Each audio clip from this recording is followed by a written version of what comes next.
Saya tanya nih, kenapa kita sholat?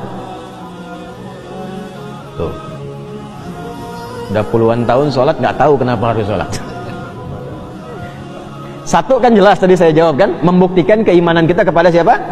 Allah. Itu baru hablum minallahnya. Sedangkan dalam Islam itu kan dua konsepnya, hablum minallah, yang kedua hablum minal makhlukat. Bukan hanya dengan manusia, dengan hewan, dengan tumbuhan dan sebagainya. Nah, kalau yang pertama kaitan dengan Allah, selesai kita. Begitu salam, selesai dengan Allah. Kaitan dengan manusianya apa?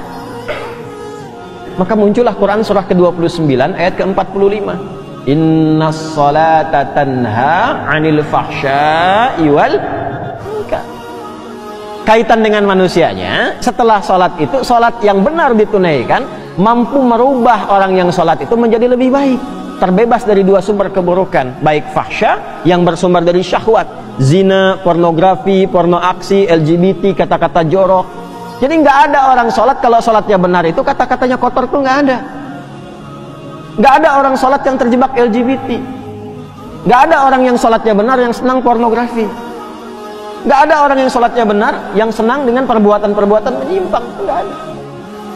Ya contoh paling gampangnya kan dulu pezina banyak di era-era dakwah Nabi Jahiliyah itu. Dan semua jenis zina mereka itu khatam. Semua jenis zina khatam. Tapi setelah mereka dididik dengan sholat, hilang semua zina itu. Bahkan memuliakan dengan sesama. Mungkar itu keburukan yang diingkari oleh hati, sumbernya nafsu perut dan akal. Nafsu perut itu karena terlalu lapar mencuri. Ditambah dengan akal, korupsi. Kan orang bilang kalau ayam mencuri, ya kan? Kalau lebih besar korupsi kan? Padahal sama-sama mencuri kan? Ya kan? Sapi makannya apa? Rumput. Nah, ada orang makannya aspal. Yang harusnya 7 cm jadi 5 cm jadi 2 cm gitu kan? Ya. Nah, itu mungkar namanya. Sehingga banyak rusak, banyak dicek-cek gitu kan? Ya, dipastikan bagus lagi. Nah, itu mungkar.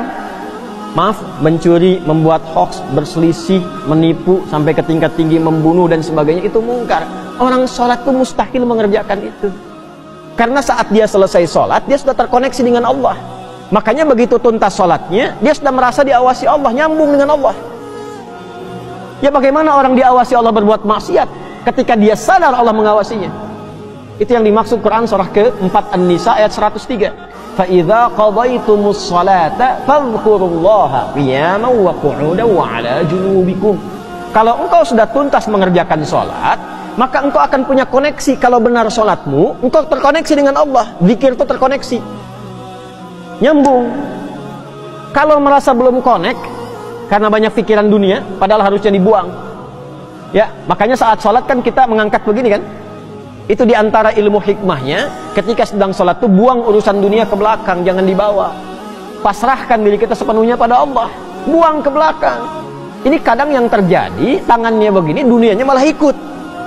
Makanya ketika takbir itu, lisan mengucapkan Allahu Akbar, tapi di pikirannya, handphonemu akbar, proyekku akbar, sendalku akbar, jemuranku akbar. Karena dunia ikut. Kan? Sering terjadi begitu ya? Ya? Kembali.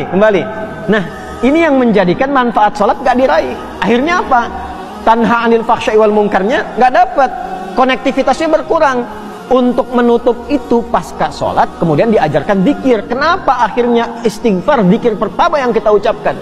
Kan ba'da sholat itu, Assalamualaikum warahmatullah. Salam itu menutup sholat. Assalamualaikum warahmatullahi wabarakatuh. Assalamualaikum warahmatullahi wabarakatuh. Selesai nih. Bukankah setelah itu istighfar? Istighfar dulu kan? Kenapa zikir pertama urutannya istighfar? Karena kita memohon ampun kepada Allah, karena barangkali yang harusnya khusyuk itu maksimal terganggu dengan keadaan pikiran yang tidak bisa dikontrol. Itulah sebabnya. Nah, istighfar itu membuka kita supaya menyambung terus, sehingga ketika subhanallah, alhamdulillah terkoneksi.